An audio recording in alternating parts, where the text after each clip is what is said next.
Hello Longhorn fans! Barking Carnival Studios is proud to present Chalk Talk, now with actual talk. Today is the California Dreaming edition, and figuring out whether or not it's an impossible dream for Texas to stop Sam Darnold and the USC offense. We're going to take a look at a couple of USC's key personnel setups.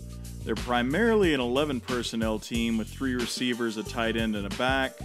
Deontay Burnett and Stephen Mitchell are their danger men in the passing game, where Jalen Green's more of a possession type at the X spot, and tight end Tyler Pettit can be pretty dangerous up the seam. Ronald Jones and Stephen Carr are both burners at tailback, and of course making the whole thing go is super stud sophomore QB Sam Darnold.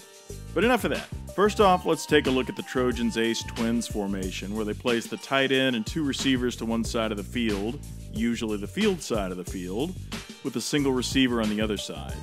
This is definitely their most balanced set overall in terms of the run and the pass.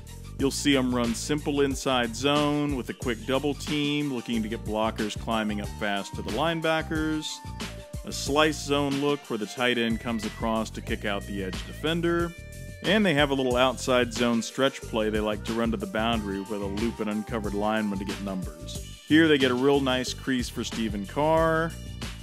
Here they do it again for Carr's biggest run of the night against Stanford. And here's one more boundary zone play where Stanford got caught in an outside blitz and everybody got reminded why Ronald Jones is a very scary dude. They also like to run a couple of RPOs out of this set with a tight end screen package with inside zone, and a similar look where the slot runs a little stick route if his man starts to get nosy against the run. They can hit play action like they do here with this race fly post concept that frees Deontay Burnett coming all the way across the field.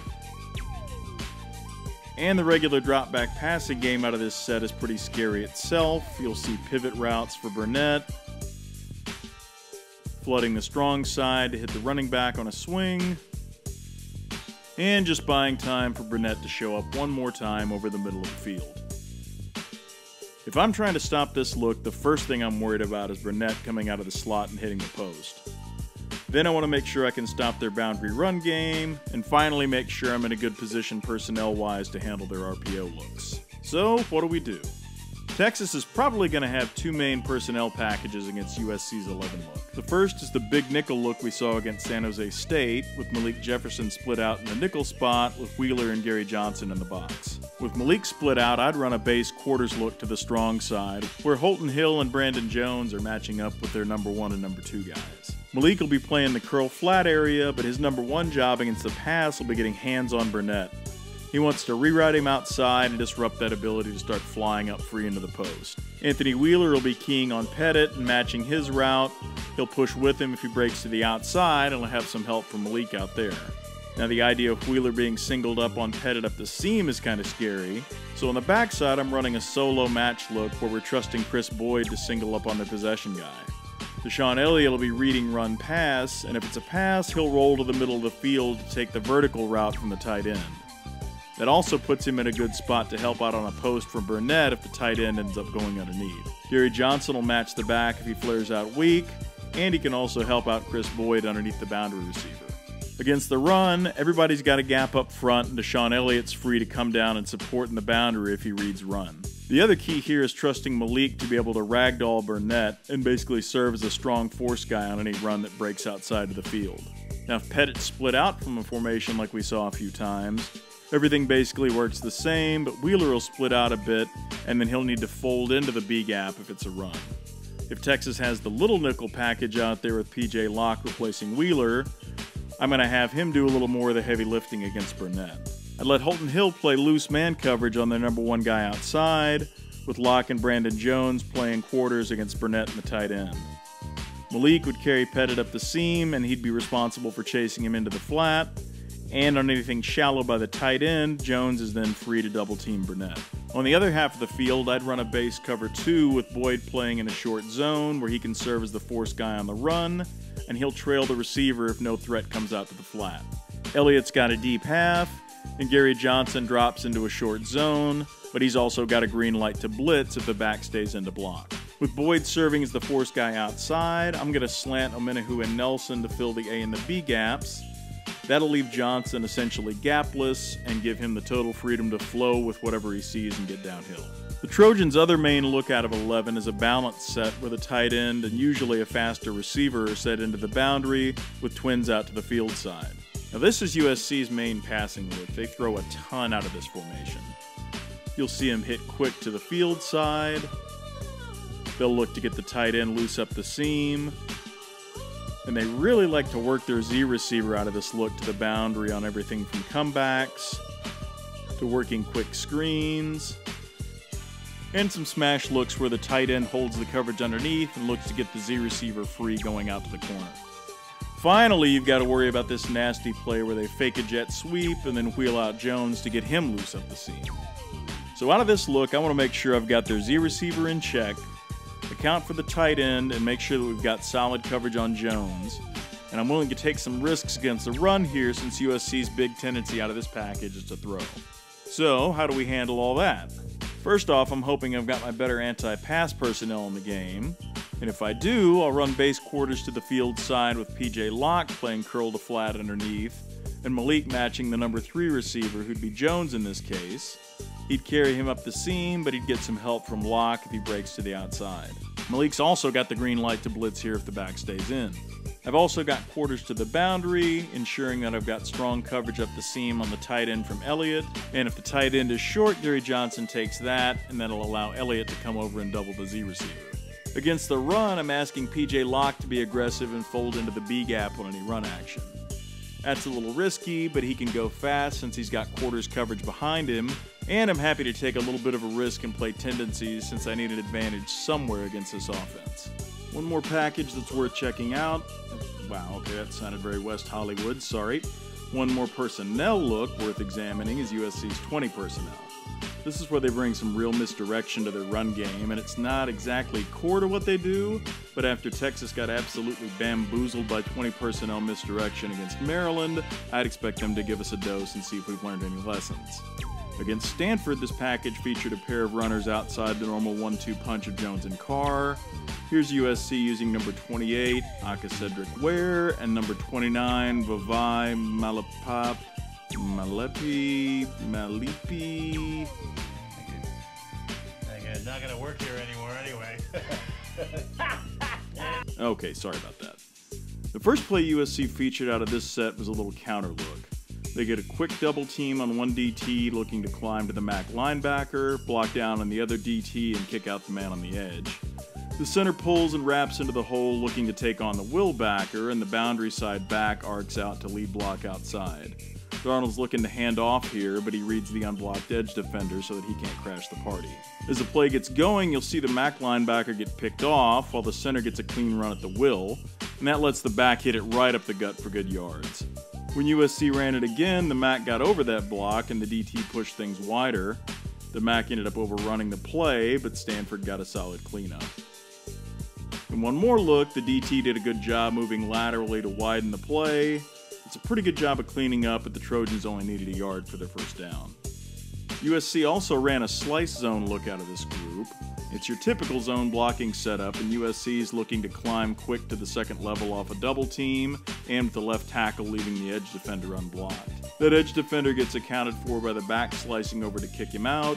The run is really aimed straight in the A gaps, but there's also the threat of Darnold keeping behind that kickout block and getting out to the boundary side. As this one gets going, you'll see the will linebacker get put in a real bind at the mesh point of the handoff.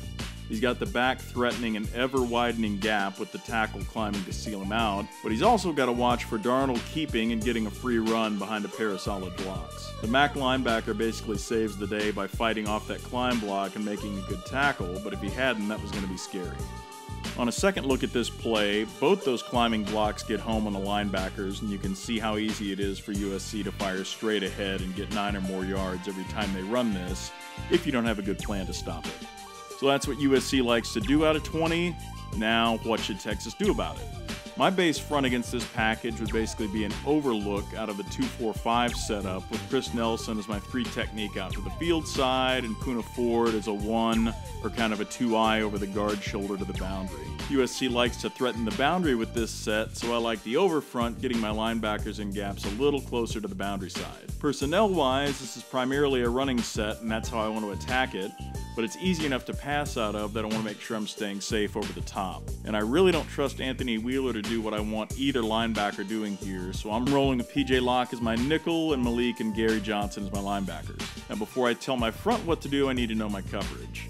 I'm going with 2 read quarters to the field side. This will let PJ Locke get involved against the run, but still stay safe over the top and let Locke carry the number 2 receiver to Brandon Jones on a vertical route. To the boundary side, I'm going with a base quarters look that Chris Boyd should basically play like man coverage. Deshaun Elliott technically has the boundary back on anything vertical, but he's free to come down and be my help on the box if he reads any run action. Johnson and Malik basically banjo the other back in coverage. If he flows one way, that linebacker takes him, while the other guy drops into a short zone and spies Darnold in the middle.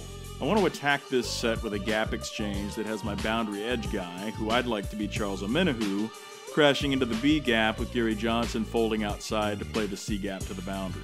Poona's attacking the A gap, and Malik is reading the guard center guard triangle with an eye on how the center's attacking forward. If the center's blocking down on Poona, then Malik fires right into the field side A gap, but if the center's blocking away from Poona or climbing immediately, Malik's going to trust Poona to fire across where the center just left and work into that field side A gap.